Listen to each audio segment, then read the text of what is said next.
Let's take a minute to hear a word from our sponsor for this week's Ag Report, Elite Tire. Elite Tire and Automotive. Ever have one of those days you just need a little hand? Well, with our remote services, we'll just hop right on it. Get you back on the road quick and easy. With automotive services to cover all your mechanical needs. Need that state inspection done? Well, we can do that too. So roll on in and see a friendly face. Give us a call and we can be right on the spot to assist you. So trust the friendly folks down at Elite Tire and Automotive, 972-775-1055. Now let's join our host, John Paul Dineen, in the studio with this week's Ag Report. Howdy, folks. Welcome to this week's Ag Report.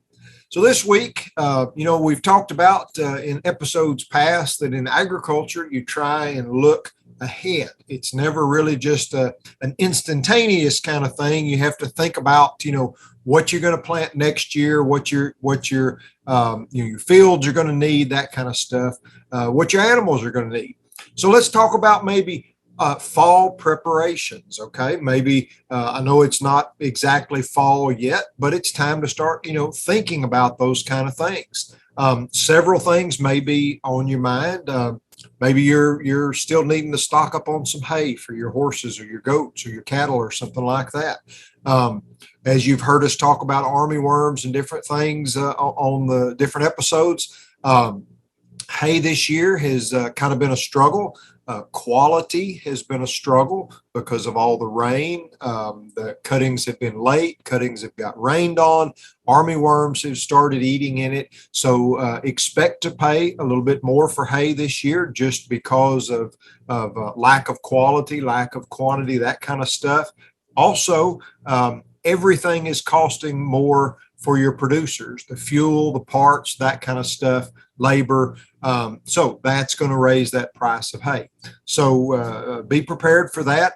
Probably want to start, making some plans to, stockpile that stuff. And when I say stockpile, that's another thing. Think about where you're going to put the hay. If you're talking about round bales, you want to put it somewhere that the water drains away, because you don't want to have the bottom of those bales absorb that water, have them standing in water. It may be, drier now, but there will be wet times. You want to think about getting the machine or the truck or a little tumble bug or whatever it is that you use to feed that hay. You want to think about getting that to it in as dry a place as possible that you can put it. If you're talking about square bales, naturally you want to try and put those in a barn under a cover, carport, lean-to, that kind of stuff, preferably where they are up and dry. If you have to put them, somewhere, outside with a tarp or something, try and put them on a pallet to try and keep them from being down on the ground there. If you're maybe thinking about fall grazing for your animals, maybe overseeding some oats or some ryegrass, some wheat, different things like that. Now's the time to be kind of lining that stuff up. It'll be time to do that before long. We've talked about armyworms. Those are out there, so be prepared that you're probably going to have to do some spraying as soon as you see germination on that seed, or those armyworms are going to eat that stuff up on there. So just keep that in mind. Be prepared for that. Maybe you're thinking about sprigging for next spring, okay? And you say, well, why in the world would you be talking about that now? Well, you need to get your ground ready now. You need to plow it up, get it prepared, get things ready to go for next spring, because that ground needs time to mellow. Those microorganisms need time to break things down. It's really not the best practice to go out there a week before you plant or sprig and plow the ground up for the first time. You want to try and have it done weeks and months before. Notice I say first time.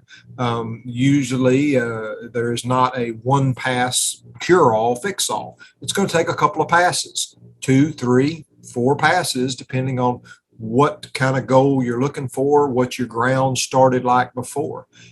Also, you've got residue out there because there's, going to be some kind of something growing on it. So it needs time to break that down and to deteriorate, rot that material, turn it into organic matter. So if you're thinking about, grass and stuff, be thinking about plans for fall tillage through the winter time, that kind of stuff. Even if you're talking about gardens and things like that, tillers work different than our plows, and you can till and pretty much have a really nice seed bed after one pass with a really good tiller. But remember, those microorganisms and things like that, they don't happen instantaneously. They take time, they take moisture to break things down. So even if you're going to be thinking about a garden in the springtime, you may want to do some fall prep work on it now. Good resources for information, your Ellis County Extension agent. We've talked with Mark Arnold several times on here. He can help you if you're looking for armyworm trouble. He can help you with nutrients and things like that. If you're looking to make a garden, if you're looking to do some sprigging and that kind of stuff, he can tell you the nutrient needs for those grasses. And he can also help you with recommendations. Ellis County is, a decent sized county, but it has very different soil compositions depending on whether you're west of I-35, east of I-35, that kind of stuff. And so the grasses that you look to potentially plant are going to be helpful or hindered depending on what kind of ground that you have there. So find out those information because you're investing a lot of money in that grass. So anyways, I know that's kind of a shotgun blast of things for you there, but like I say, agriculture is all about thinking ahead and kind of laying out a plan and then working towards that. And sometimes that takes several months, in advance of thinking about it and making those plans. So I wish you the best of luck on your fall preparations, whether you're trying to get some grazing for your animals or different things like that. Hopefully the weather will cooperate for you. Hopefully your equipment will cooperate for you, which is an important one there. It never breaks till you're using it. So y'all take care now.